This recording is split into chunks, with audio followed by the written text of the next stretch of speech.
from the mall, it's a historic front. I don't know if you walked down the front there yet. Yeah, I asked about that, so it looks like it was a building, like the inside used to be outside. Yeah, Yeah, exactly. the brick. Yeah. Mhm. So they couldn't really do much to this one. And the experimentalists, they wanted new foundations, they wanted everything. I see.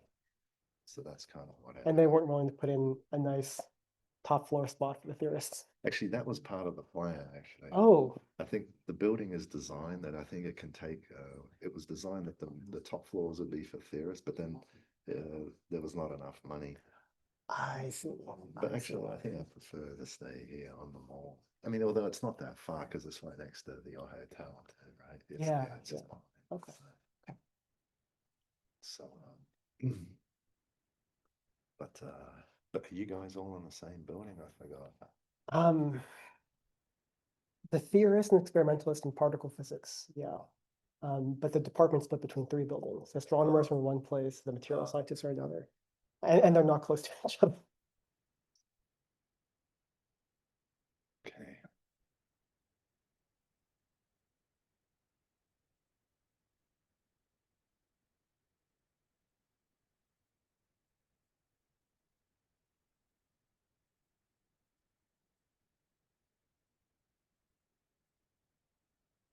You're all set? I'm all good. Okay. All right, well, let's get started. It's a pleasure today to introduce to you Flip Tanedo. Flip got his PhD from Cornell in 2013. After that, he had a postdoc position at UC Irvine. And then after his postdoc, he was faculty at UC Riverside, where he's been to this day. And today he's going to tell us about dark matter and direct collapse black holes. Thank you very much, Tony. So this is my first time in Minnesota, and the weather is amazing. I assume it's like this all year long. It's actually much more pleasant than in California at the moment because it's super hot. So here's the goal. This is the answer. This is where we want to get in this talk. This is the plot. The x-axis is the mass of an axion or decaying dark matter particle. Note the scale. This is EV. This is very light compared to WIMPs. The y-axis is the coupling of this dark matter particle to photons. We'll be thinking about decays into 2 photons. The blue region of the plot is good by some definition of good that we will define. This is the region we could plausibly form these direct collapse black holes that we'll be talking about. The red line over here are the usual bounds on axions. And what we want to talk about is why would we want to live in this region? What happens and why do we care about? I'm a finger pointer. Why would we care about direct collapse black holes anyway? All right, so this is the answer. Let's figure out what the question is. So here's the outline. We'll talk about direct collapse black holes. In every good story, there's a villain. The villain is, this is my representation of molecular hydrogen, H2. I'll say something about our model. Now, the model is not going to be a dark matter model. The dark matter model is the most vanilla, off-the-shelf, decaying dark matter model there is. It's a model of these early star-forming halos. And then we'll get to this plot. Okay, so this is this cartoon of the evolution of the universe, and the region of time that we'll be thinking about around redshift order of 10 is between first light, when we form atoms, and the first stars, when those atoms ignite into pop 3 stars, the first stars. Here's propaganda. If you would like to study dark matter energy injection, like dark matter decay, this is indirect detection, right? You're looking in the cosmos. What you need is a large volume of detector material in a relatively clean environment with lots of dark matter. And so at redshift around 10, 20, you have these pristine dark matter halos that have virialized.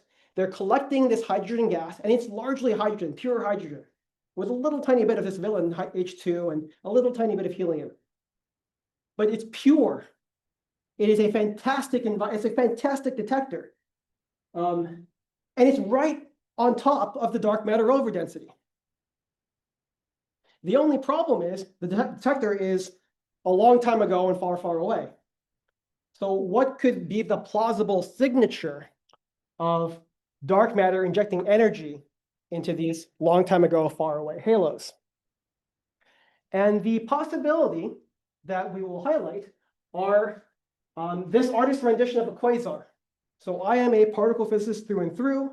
I only embarrassingly recently learned what a quasar was. I'm not even sure if I do know what a quasar is. But these are high redshift galaxies that appear to be powered by supermassive black holes. And how supermassive is something we will define. Think around 10 to the 6, 7, 8, 9 solar masses. And the puzzle about these very large black holes is how did they get so large? Because in the standard story of how black holes form, you have stars, they explode, they accrete mass, even black holes, so black holes merge into bigger black holes. There's a limit to how big black holes can form. For example, through angular momentum, you have to shed your angular momentum to collapse. I am going to shove all of those rate limits to something called the Eddington limit. And so the standard formation for black holes is rate limited. And if you go back at the stellar history of the universe, these high redshift quasars seem to have black holes that are bigger than they could be given the standard star formation. So here is that same statement quantified.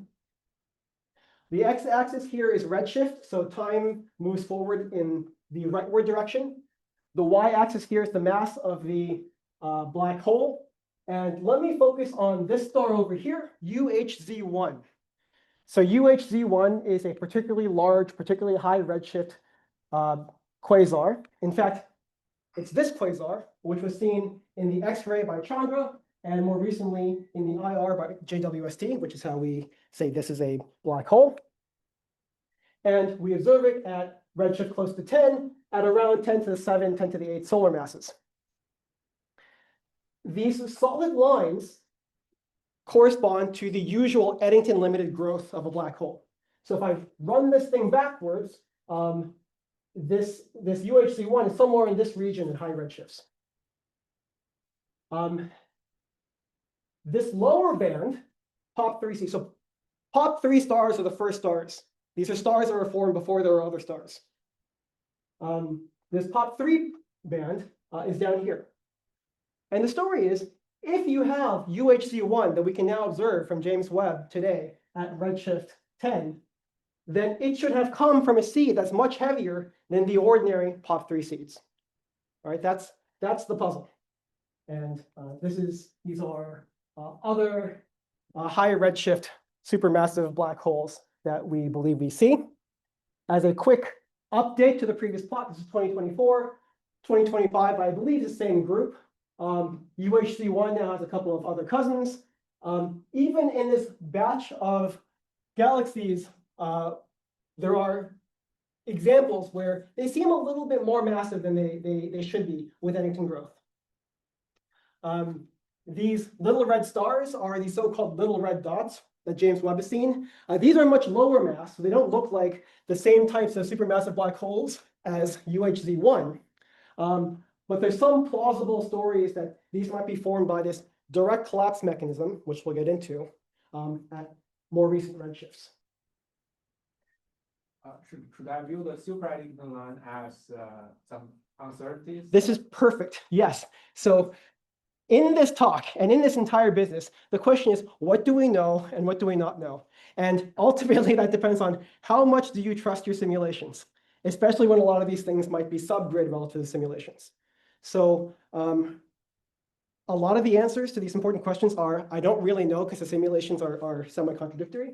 But there are examples of, so these optimistic lines, these dashed lines of super Eddington growth that you see in simulations. Sometimes this is due to environmental effects of nearby galaxies.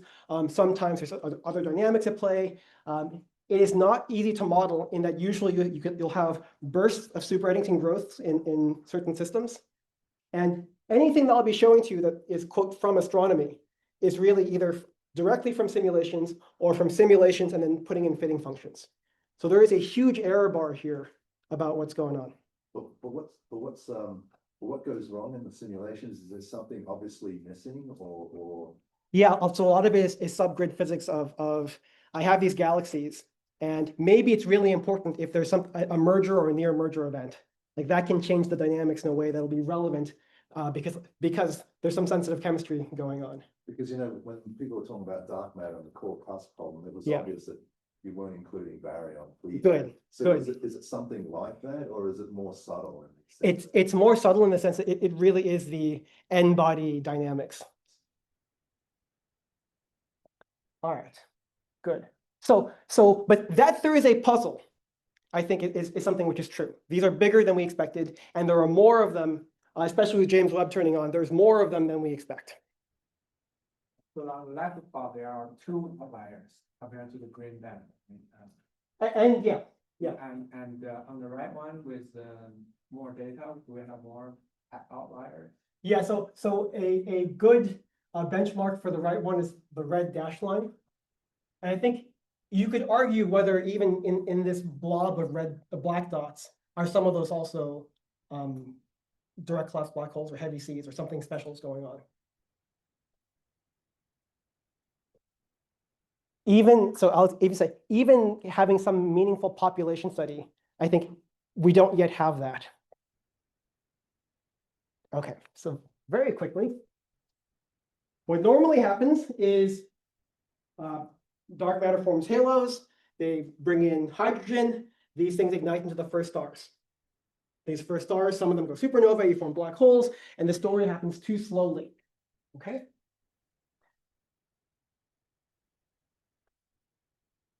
What we want to happen, so there's an alternative explanation. There are a few alternatives. This is the most favored by astronomers, is something called direct collapse. So rather than this gas disk turning into a bunch of little stars, maybe all of the gas could directly collapse into a single seed black hole, something 10 to the 5 solar masses at, say, redshift 10, which can then grow into these supermassive black holes, or redshift, whatever it is.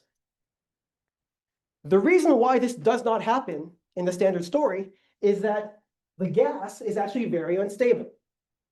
It's very unstable because there's a cooling mechanism where locally the gas wants to collapse. The gas reaches its Jeans mass locally, and that's exactly a collapse where you form these little pockets that become stars. And the story then is, wouldn't it be interesting if they didn't collapse, if you didn't have this rapid cooling mechanism, and maybe this direct collapse could happen? And it turns out there is one key player here, and it's molecular hydrogen. Molecular hydrogen is the coolant that allows the nearly uniform halo of gas to collapse into pockets of stars. So we need to get rid of that thing, and that requires intervention. Here's what the astronomers say. Okay, we need to get rid of this molecular hydrogen. We know how to do that because we know a little bit of atomic physics. If you hit molecular hydrogen with UV light, and we'll talk about what I mean by UV light shortly, you can pop it open. You can turn H2 into pairs of hydrogens, which do not themselves cool. And the way that you get UV light is from stars. So maybe in this history where you have different dark matter halos, some of them form stars before others, maybe this halo forms stars first. The stars start shining and irradiating a nearby halo, and this radiation of UV light pops open the H2, and now this poor halo doesn't have this coolant, and maybe this thing can direct collapse. That's a little bit weird because it's very asymmetric. It is literally wishing upon a star that you happen to have a nearby neighbor. And by the way, once you do this, at some point, some of these stars go supernova. When you supernova, you inject metals into the star. And the moment you inject metals, this is no longer a clean environment. So, just to orient myself, most of the hydrogen in the universe at this point is ionized. Is that correct? Atomic. This is pre-ionization. Because there is a well understood, but a well-established phenomenon of reionization. Yes. Right? Yes. So this is predates it, or you want to do it before?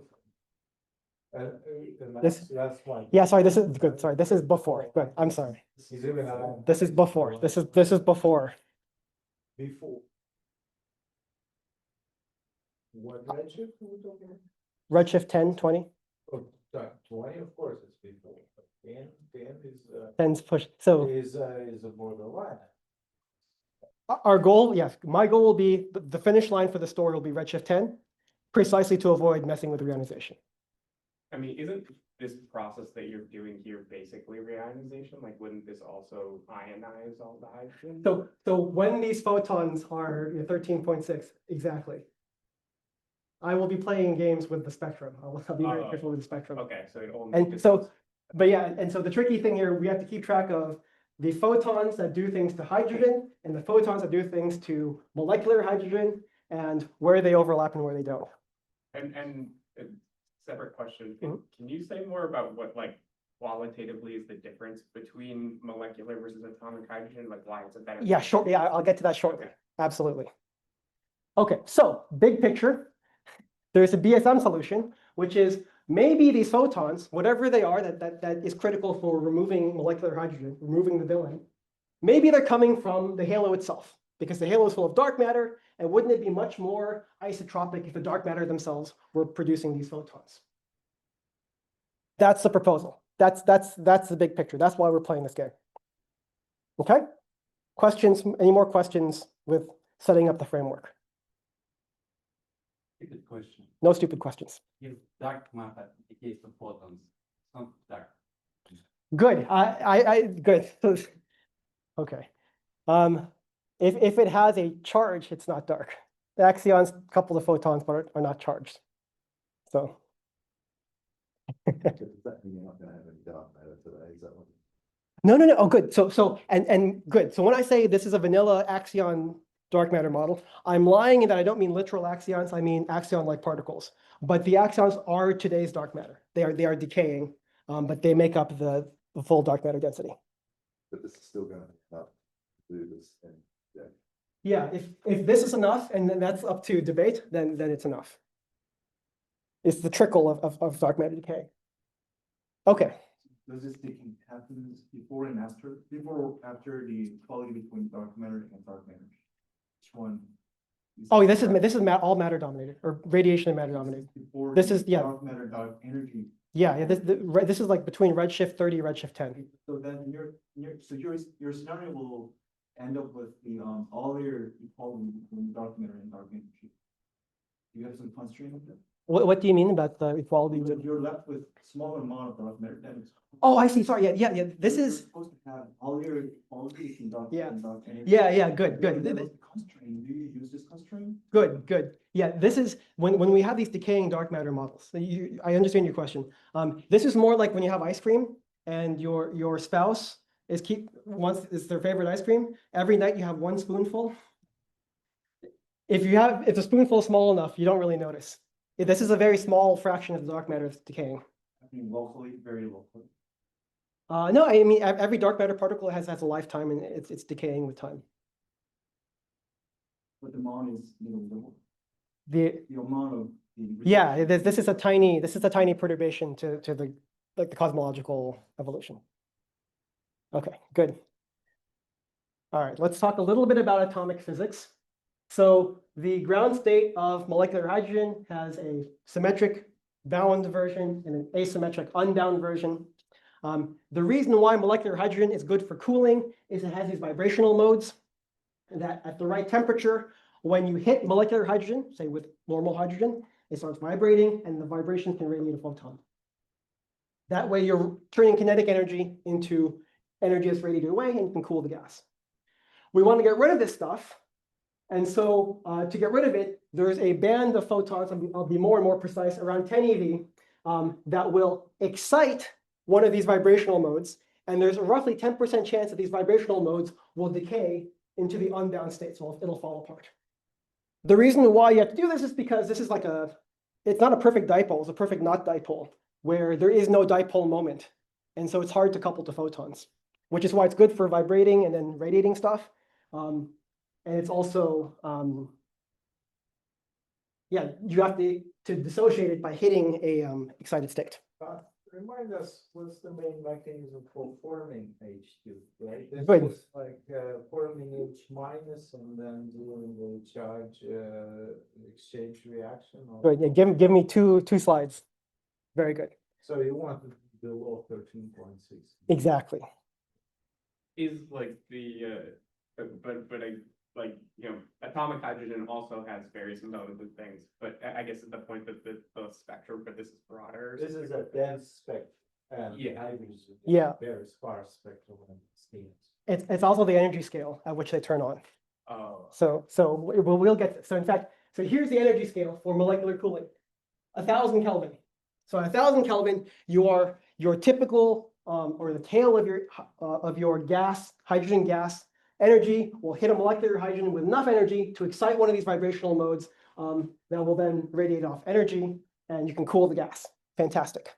I'll have this very quizzical, odd statement here that'll make sense later, that there's no feedback in this because as the halo is accreting gas during this whole time. This cooling doesn't change the fact that the halo is accreting gas. You keep accreting more hydrogen, you keep forming more H2, and this just keeps happening.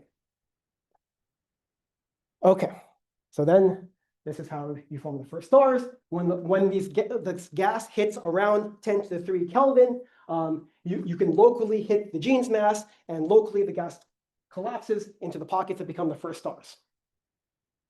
We want this to not happen and form direct collapse. So how do we get rid of H2? We should probably think about how is H2 formed. At low densities, which is the regime where we are, it's formed by this two-step process where first you combine with an electron to form a hydrogen, it's not hydrogen ion, it's hydrogen anion.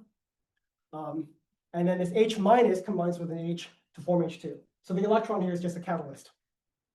And so this gives us a strategy. So there's also a triple alpha, a triple hydrogen process, which only is relevant at very high densities, which you can ask me about later on in the talk.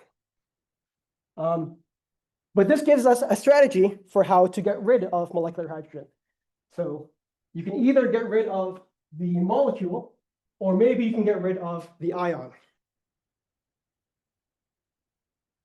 For the most part, I'm going to focus on what's called photodissociation, where you get rid of the molecule. You hit it, it vibrates to an excited state, and 10% of the time, it decays into the asymmetric unbound ground state. Photodetachment removes the intermediate state, and this ends up just being very inefficient. And this is something people knew. We included in our analysis, but indeed it is difficult to go that pathway. So here's the very specific region, 11.2 eV up to the ionization threshold. So we're talking about very narrow range of energies. And so whichever path we're taking, the astronomer's path or the BSM path, the story is, can you now produce enough of this Lyman-Werner radiation in this 11.2 to 13.6 eV band to have dissociation happen more often than hydrogen formation? So how much is a question we have to ask in just a moment. But if we can do that, if we have enough, whatever enough means, what happens? So finally getting to your point, what happens is the halo, without its cooling mechanism, keeps accreting gas, and through dynamical heating, it'll warm up. Until when? Until it hits 10,000 Kelvin, at which point the collisions of atomic hydrogen can now excite the Lyman alpha line. And now this atomic cooling takes over and starts cooling the gas. And you might say, okay, great, so what? One cooling, another cooling just happens to be hotter, so what? The so what is atomic cooling has a sense of negative feedback. Because now the gas itself, it's not the small subpopulation of the gas, it's the gas itself. If your gas warms locally to higher than 10 to the 4K, then you have a larger tail with high energy collisions and more cooling reactions, and so the gas cools faster. Right? That's negative feedback. If you happen to have a pocket that is cooler, then you have fewer hydrogen atoms with enough energy to excite Lyman alpha, and there's less cooling, and the dynamical heating then warms the gas up. And so the difference between molecular hydrogen cooling, which forms stars, and atomic cooling, which is something different, is that this is a quasi-isothermal process. But you're not quite in equilibrium because you're still accreting gas, so the system is changing. But it's not that you start forming violent fragmentation. And this is why this is the goal. If I want to form this direct collapse black hole, I don't want pockets to collapse. I want the whole thing to collapse together. And that's what this atomic cooling threshold, atomic cooling limit, this is now the benchmark that we want to use. can we realize atomic cooling in halos? All right. Here's what the picture looks like. This is very complicated, so let me simplify it to this. The x-axis is the number density of baryons, of ordinary matter, of protons. Time moves in that direction because you keep accreting gas. The y-axis is the temperature. And what happens is you start early on with low density, up to 10 to the 4, you're just increasing temperature, increasing density because you're accreting gas and you have dynamical heating. At 10 to the 4, you reach atomic cooling, and you have this quasi-isothermal evolution. What the simulations showed, one set of simulations as of 6 years ago, so this evolves with time, is that there is a zone of no return where if you reach atomic cooling and you're able to evolve a little bit further in density without screwing anything up, then you reach a region where you will form a direct collapse black hole. The simulations show that a huge percentage of the time you form direct collapse black holes, which is the ultimate goal. For this study, we're taking a humbler goal of reaching the atomic cooling limit. And this is something you can do semi-analytically. So let's go to the complicated plot. By contrast, ordinary POP3 stars follow this trajectory, where you heat, you reach around 10 to the 3 Kelvin, 1000 Kelvin, and then molecular cooling kicks in, and you violently fragment. Your temperature drops rapidly. And this is where the POP3 stars form. Anytime you kind of have this dip, that's when you have fragmentation. These other black curves are what happens if you have a polluted galaxy, meaning these aren't the first stars. These are the second or third generation of stars where you have metals. Once you have metals, you have different systems that can cool the gas. So here you have metals playing the role of molecular hydrogen and causing fragmentation. And a lot of the reason why there's uncertainty, so here's my sidebar. The reason why the simulations are having a hard time converging on something is it's easy enough to get up here, but at high gas densities, how do you know that the formation of molecular hydrogen or other coolants does not screw you up at the high density regime? And that's the hard part to simulate. So that's something we can talk about a little bit afterwards, but this is why we're taking a humbler target of can we reach atomic cooling, which is already something which is not the standard astronomy. Okay? So minus the structure formation tells us the sizes, characteristic sizes of the first halos where the population is 3 stars occurred. Those are just like thousands of solar masses altogether, or what is it? I mean, I know that it's not that they're small. 100,000. 100,000? Yeah. Okay. 10 to the 5. Yeah. For the whole halo, yeah. Yeah, for the whole halo. And I'll present the benchmark halo that we'll be following in just a moment. Okay. On that Please, yeah. plot, the y-axis here is really like the average temperature. So like when Good. this fall Yeah. off happens, like the Good. halo as a whole is cooling, but I still have small pockets which are above 10 to the 3, so they're still doing this cooling process. Like in the blue line, I would Yeah. think if like everywhere actually dropped in temperature, then the cooling process would stop. Good. But the point is the average is dropping, but there's still pockets where it's hot. Yeah, here the picture that I have is I have a approximately uniform gas that then fragments, and these pockets cool rapidly. But the average also then cools rapidly. Okay. Yes, right. So does that answer? But like, so what you're really plotting is like the overall average temperature. I believe so. Yeah. Yeah. This isn't the temperature in one local region. Yeah. Okay. This is a very convoluted chart from a very nice review article. The punchline is the conditions are no metals. So this is when the first star, like before you have previous star forming, no molecular cooling, and yes to atomic cooling, which is oddly in this order. And the pipeline, and this is from simulations, is that if you wish upon a star, you end up with 10 to the 5 to 6 solar mass seed black holes, which can then evolve into the ballpark that we're seeing from JWST. This is what I think is called a heavy seed. And the reason why I show this convoluted plot from this fantastic review is the plot gets more convoluted, so it looks like one of these conspiracy theory charts. And this is just to show that there are other games in town, depending on, so here's maybe there's some type of hyper-eddying accretion from whatever mechanism. Maybe with prior star formation, you have weird dynamics happening. As I understand, this is still one of the popular explanations, but maybe popularity is not the metric for what is truth. But I just want to give that context of this is a complicated thing and there are many different pathways. Okay, so I think we're now narrowing in on, we want to remove H2. We know that radiation by Lyman-Werner photons is one way to remove H2. And plausibly, this is a pathway to produce at least the necessary condition for direct collapse black holes. And now we're refined the goal to that. Okay, let's talk about dark matter energy injection. One of the great things about having the photons come from dark matter is the call is coming from inside the house, as Aaron Vincent says. Right? Where the gas is exactly where the photons are coming from, as opposed to coming from some neighboring source.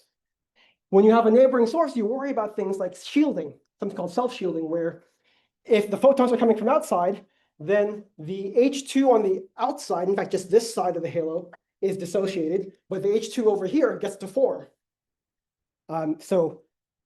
Which is another reason why the simulations are really difficult to translate into our case, because the simulations all assume things like, I have this source of UV radiation that's nearby, which is very different from, I have a source of isotropic UV radiation, which is exactly where you need it. Okay. Quick slide to show there have been other works on this. The two in red, I think, are the two really seminal for building dark matter models, and I'll say a little bit about those. There are other approaches with dark matter that are not directly about dark matter injecting photons into the system. This side of the screen is for self-interactions, and this is for a pathway called dark stars, where WIMP scale dark matter annihilation injects enough energy to support stars. So these are also very interesting, but not what I'm talking about today. The first paper by the Queen's group in 2022, and this is work, Sarah Shawn has been the hero in pushing this. She's been thinking about this since 2018. She mapped on the what do you need from dark matter onto what are called critical curves. So a lot of the astro literature cares about critical curves. Critical curves means on the x-axis, we have the photo detachment rate. This is removing H minus. The y-axis is the photo dissociation rate, removing H2. And you have these lines. And if you are to the upper right of the line, then you have enough of flux from these things to prevent H2 from forming, and you form direct collapse black holes.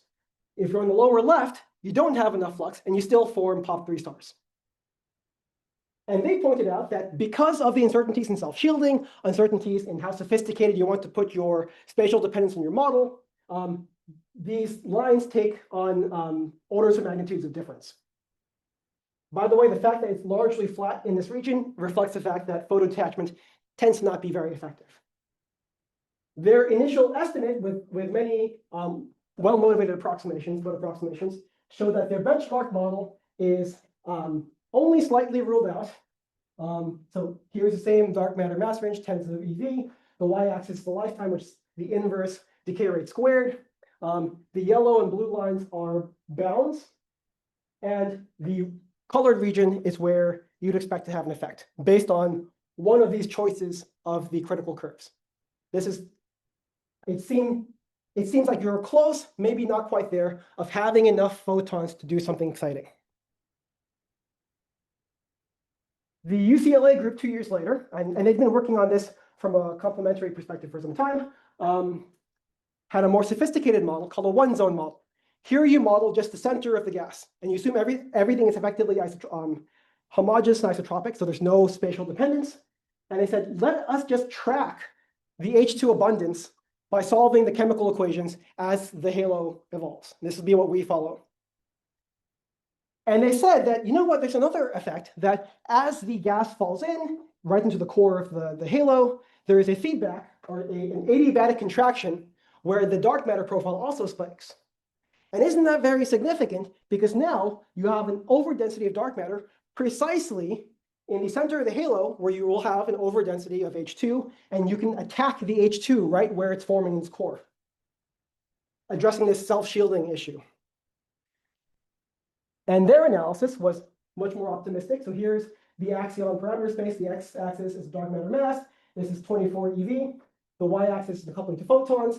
And between 10 to the minus 13, 10 to the minus 12, they found that, hey, these things look like in our model, what happens is the H2 abundance decreases. Like you're able to, with adiabatic contraction, you're able to tamp out the H2 with sufficient dark matter decay. The lines that go up are the ones where you have insufficient dark matter decay, and H2 shoots up as the gas collapses and you have this high density environment. And so they map that onto a constraint plot. Here you have plots on the constraints and axions. Here's the ionization threshold where things become much harder. And it's, hey, this is really interesting. It looks like here is a slightly more sophisticated model that seems to have an order of magnitude at least of breathing room.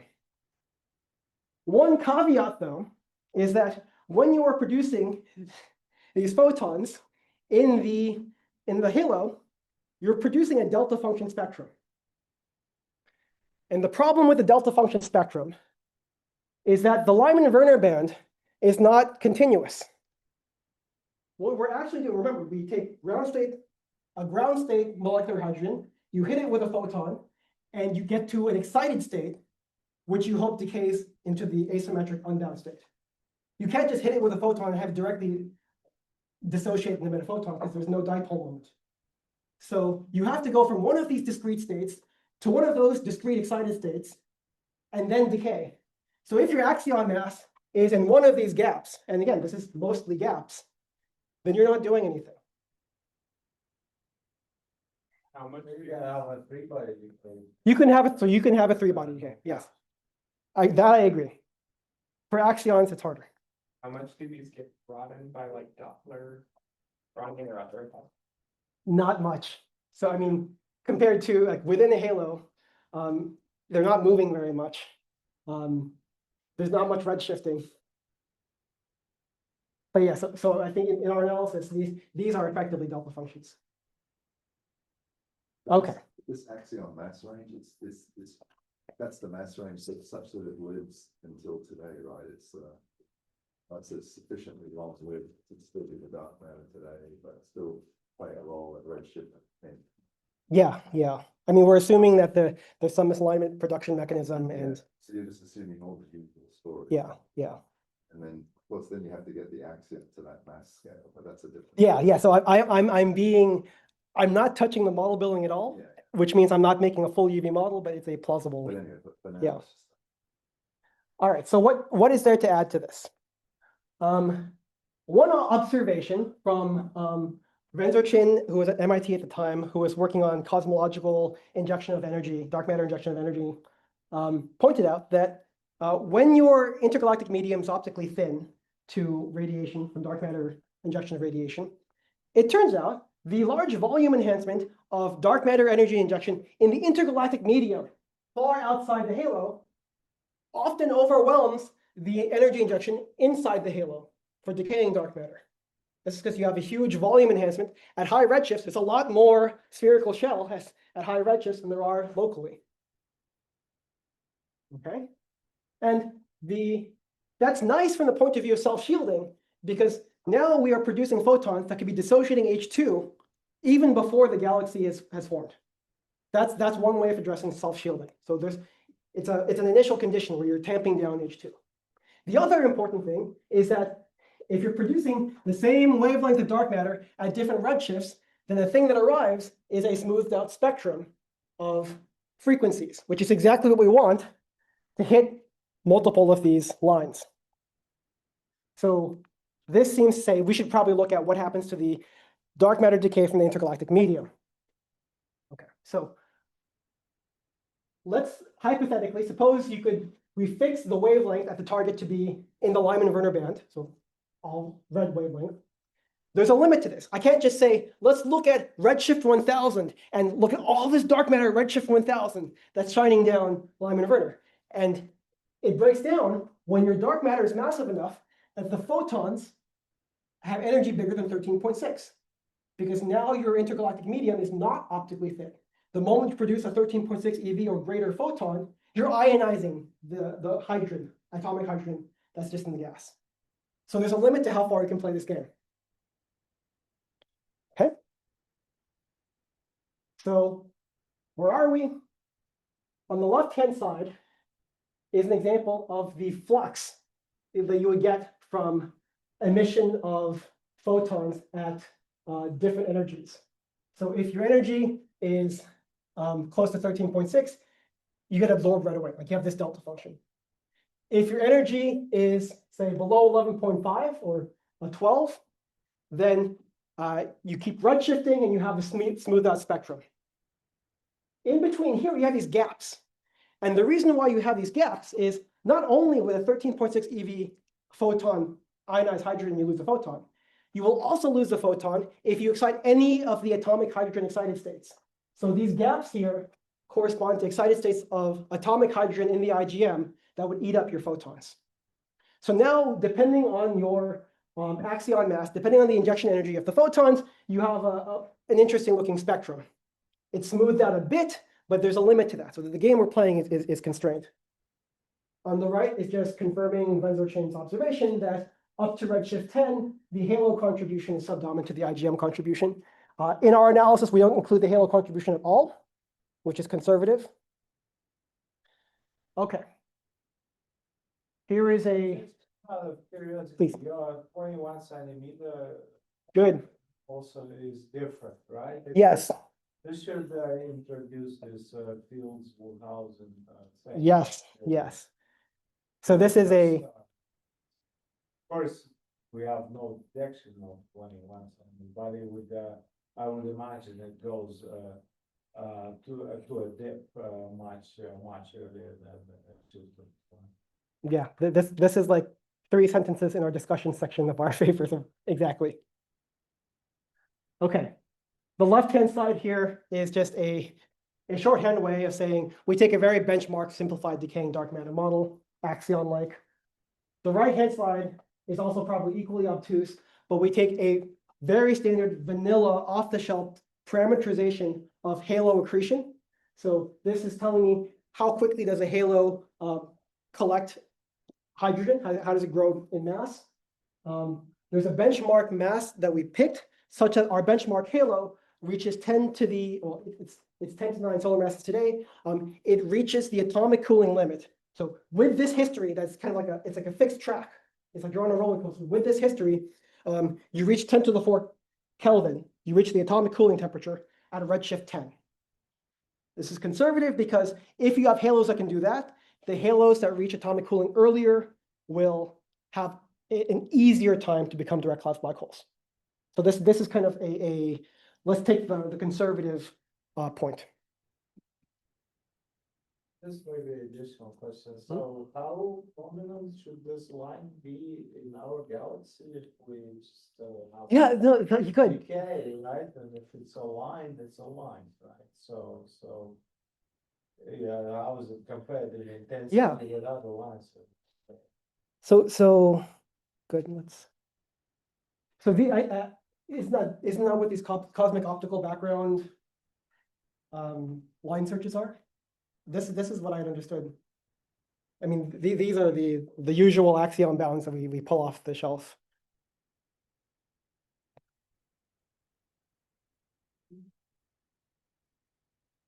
Are those coming from conversion, not from? Is that- decay? Yeah, forgive me. I'm actually it's not off the top of my head. So, but as I Because understood. decay, and there should be much more decays going on now than at the time you're forming the black holes, because still in that you're just using the expansion of e to the minus gamma t, right? So the rate. So I agree. So the question is, where are the 12 EV photons today from the galactic center, for example? And this I don't know. I was curious about this. Why on these Axion plots those aren't there? But yeah, Well, the Axion plots normally they're stable, right? So why would they be there? well, no, hold on a second. Sorry, good. These Axion-like particle constraints. These are now for decaying axions of masses in this range. Okay. And so, yeah, I have not seen this tabulated. And I had assumed that it was because those are weaker for whatever reason, but I don't know what the background would be, why this would be difficult. Also, people talk about Bose-Einstein of Good. axion decay performance. I don't know if it's in this class, but it's probably much smaller. Yeah, that I'm not. But this there's like a noticeable number of papers. The enhancement from decaying to photons in a photon background. Yeah, so the photon background and the Yeah. decay, and then this is maybe this is CME. Yeah, I think this is a different, I think it's a different scale. Okay. Here's the game restated. There's a race. The condition that we want is the molecular cooling rate is slower than the halo's characteristic timescale. There's a natural timescale, which is the free fall rate. We're going to use the Hubble rate.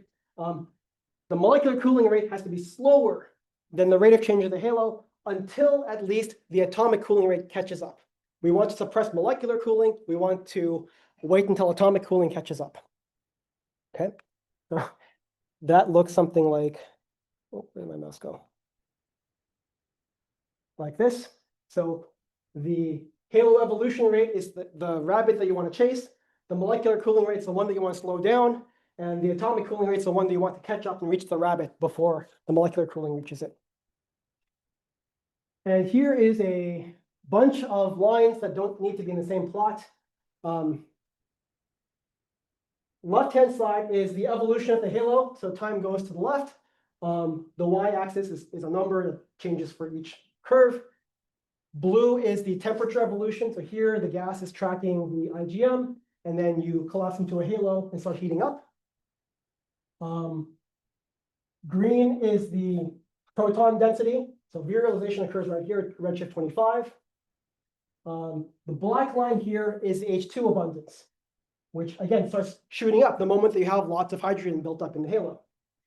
The game that we play is there's a red line, which is the critical amount of H2. The moment that this H2 line crosses the red line, you're forming pop 3 stars. You've lost the race.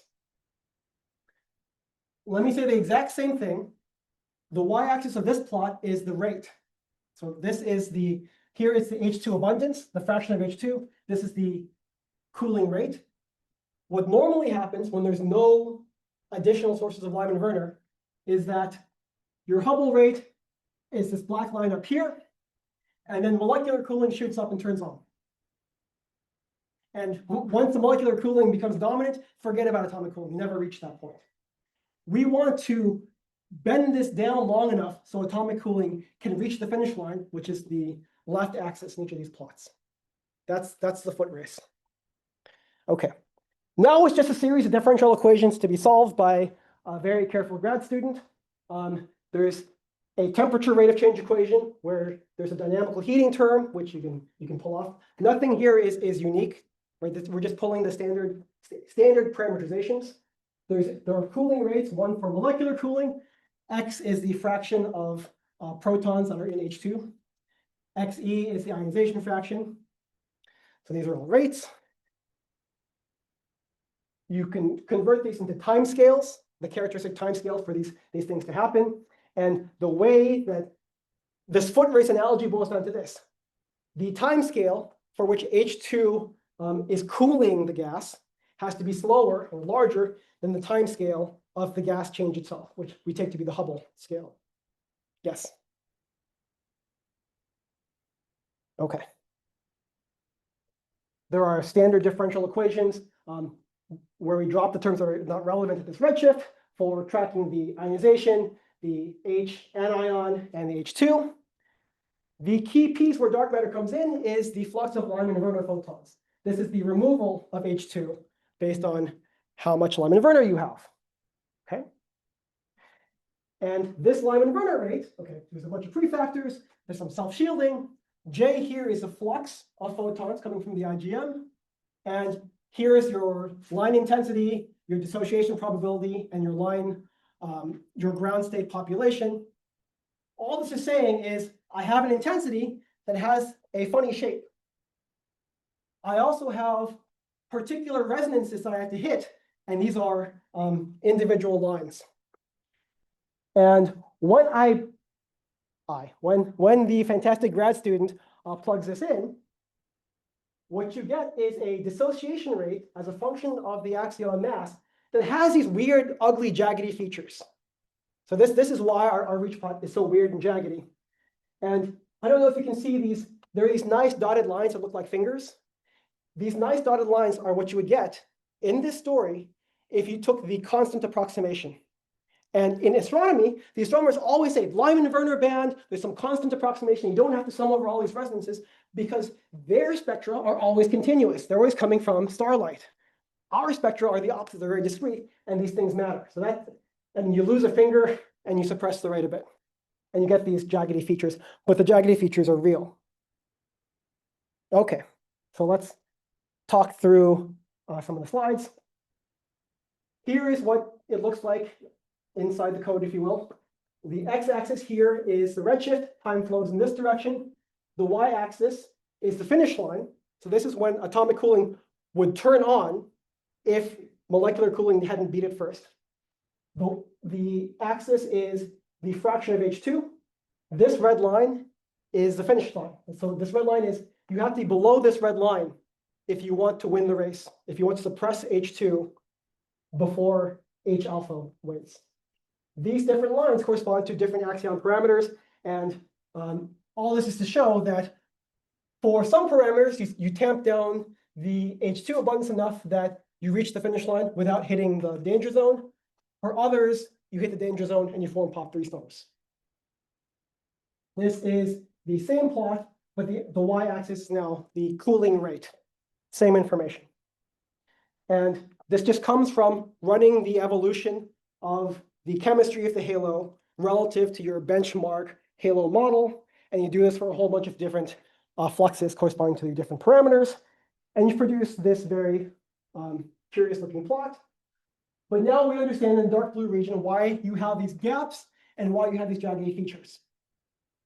Let me say a little bit about what else is on this plot. The light blue region is a slightly more optimistic version where we use the actual free fall rate. So I will say this very briefly. Our condition is that you have to be below the Hubble rate. The better condition is you have to be below the free fall rate, which is a dotted line. We picked the Hubble rate because our simple semi-analytical model breaks down when the cooling rate passes the heating rate. So what we are plotting in this plot, in the dark blue region, is actually very conservative by about an order of magnitude. The light blue, where I'm using the free fall rate, is probably over optimistic, but I don't know by how much because my model has broken down. The terms in the differential equation are no longer the correct terms. There are two other optimistic lines, and these are what would happen, an approximation of what would happen to this line, the dark blue line, if you considered a halo that reached atomic cooling at earlier redshifts. The redshift of 40 is probably pushing it as far as you could. And this is just to say you could plausibly form a subpopulation. The subpopulation that forms atomic cooling at higher redshift has maybe an order of magnitude more breathing room. This comes from the fact that the background model, this model for the halo growth, is really fitting the median behavior of a bunch of simulations. So there is a scatter there that is difficult to quantify. On the point of which time scale you're using, is Hubble really even relevant? Because I kind of thought once halo is gravitationally down, it doesn't really care about that. Good. So I argued with Yash about this for a long time. Like, Hubble has nothing to do physically with the system, and I completely agree with it. It's just that Hubble is more conservative than free fall, and it stays within the regime where the model is valid. So if you win by the Hubble rate, you will win by the free fall rate. We just don't know the dynamics afterwards and don't have to care. Good. All right. So this is a quick plot that looks much better. So this is going down to beyond 10 to the minus 13 at the fingertips, whereas the previous one went above 10 to the minus 13. This oddly optimistic plot is what happens if your core density is reduced by an order of magnitude. You reduce the core density, you make it harder for H2 to form, and this is just so. This is really here because we made a typo in the code, and this was the initial plot. But it's a reminder here because an order of magnitude in core density is something which is maybe plausible in an environment where halos are interacting. So there could be some subpopulation of halos in the actual universe that have oddly low core densities. And then you can say how many of these things would then form direct collapse black holes. So this is not a serious plot. This is let's see what happens when you change the parameters plot. Okay, wrapping up. Here's a plot where the answer is, I don't know. The thing that you would want to ask is, okay, you have this model. How does your population of candidate direct collapse black holes compare to what we're seeing? And the answer is, I don't know. The lines here are press check. There's some standard modeling of halos. And if all of the halos form direct collapse black holes, if we're in that region where the axions are just the right mass, forming direct collapse black holes, it would follow this line. Sorry, you would form direct collapse black hole candidates. What do you compare that to? Well, the dots here are simulations of astronomers trying to form direct collapse black holes in their simulations coming from this nearby stars. And this is just showing that if these are the right order of magnitude, and they might be, we're not sure, to explain JWST observations, then only a fraction of our halos need to make the gap from atomic cooling to actually direct collapse black holes. This is a very weak, hand-wavy quantification because our observations are maybe there's one around redshift 10 and the most are lower redshifts. So we're not yet in a place from observation, simulation, or theory to be able to say, do our populations match? Okay, so finally, here's the punchline. We model the IgM contribution of dark matter decay. We have not included the in situ, which is, I guess, a fancy way of saying the contribution of dark matter in the halo. So we can combine our results with the UCLA results. We haven't considered the effects of ambient astrophysics. And there's been a lot of literature in the simulations about how nearby galaxies, galaxy mergers can actually change the dynamics and the conditions for forming direct collapse black holes. And this is the big shrug. This is the big, like, how do we now quantify this into, is this exciting? Is this the best explanation? Is it not the best explanation? And I think the most useful way of quantifying this is if there were a contribution from dark matter, maybe we reach this point, and at this point, I don't know how to bridge this gap. But if there were a contribution to this point, maybe it is, maybe it's not enough to explain why we have direct collapse black holes. Is there a way to tell, is it too much? Is it too few? And in conjunction with what the simulations are telling us, could this make it easier for standard astrophysics to form direct collapse black holes and explain the populations? And maybe the bigger picture is that energy injection at high redshifts, redshift 10, 20, 30, is actually something where we are now reaching a point where we can start looking at astronomical observations and saying, hey, there's a curiosity here that may be a signature of dark matter. It's a much weaker statement than are direct collapse black holes from axions. But I think that is the picture of where we are at the moment. All right, thank you.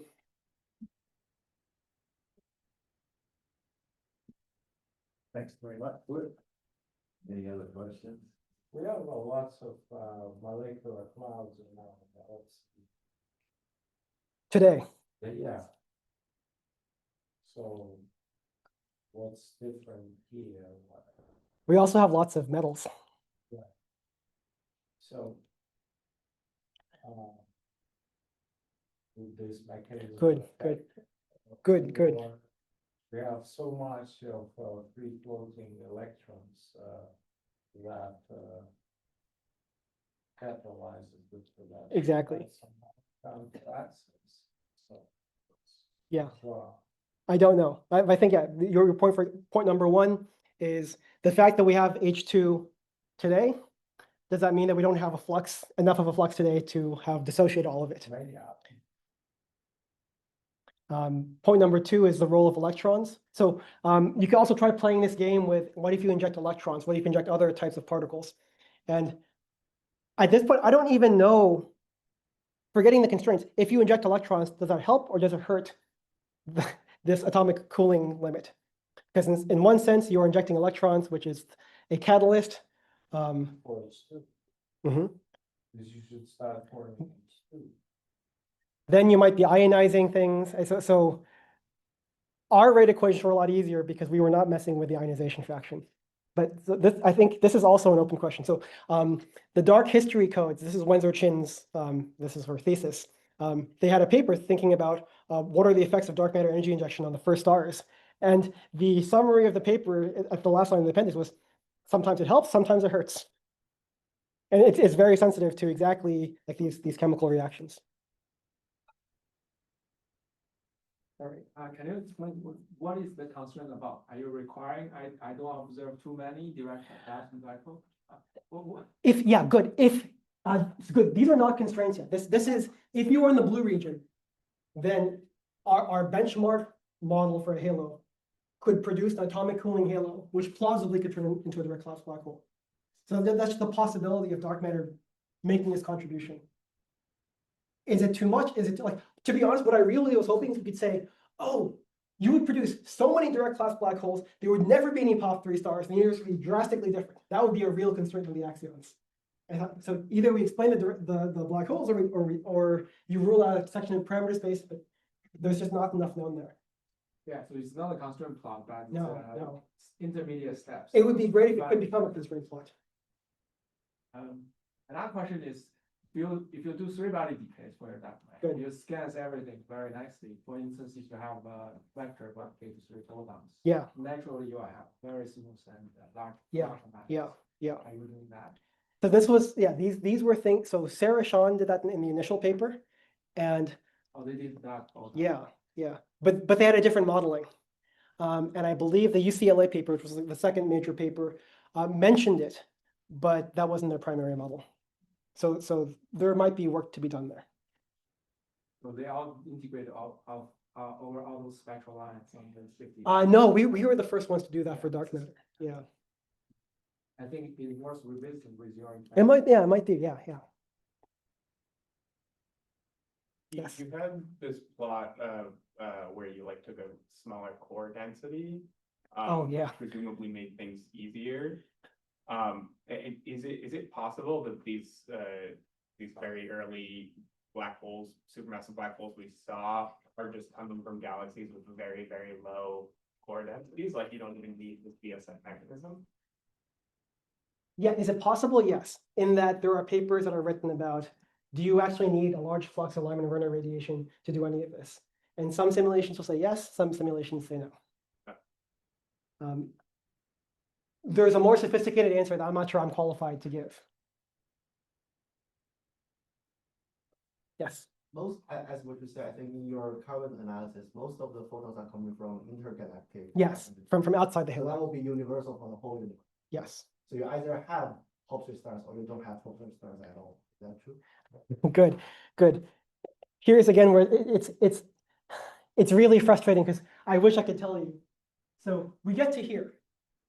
And so our analysis is for some median halo. So already unwritten here is some halos will be a little bit different, some will be a lot different. But if we assume they're all like this median halo, which is like one assumption, then does every halo hit the zone of no return and become direct collapse black holes? Or could there be other environmental effects that cause some of them to go this way and some of them stay this way? And that's another one where the simulations say, oh, well, so there are scenarios where if you have nearby halos and they emerge in a certain angle, then you can end up having a much higher density and da-da-da happens. Or if they hit in a different angle, you have much lower density and da-da-da happens.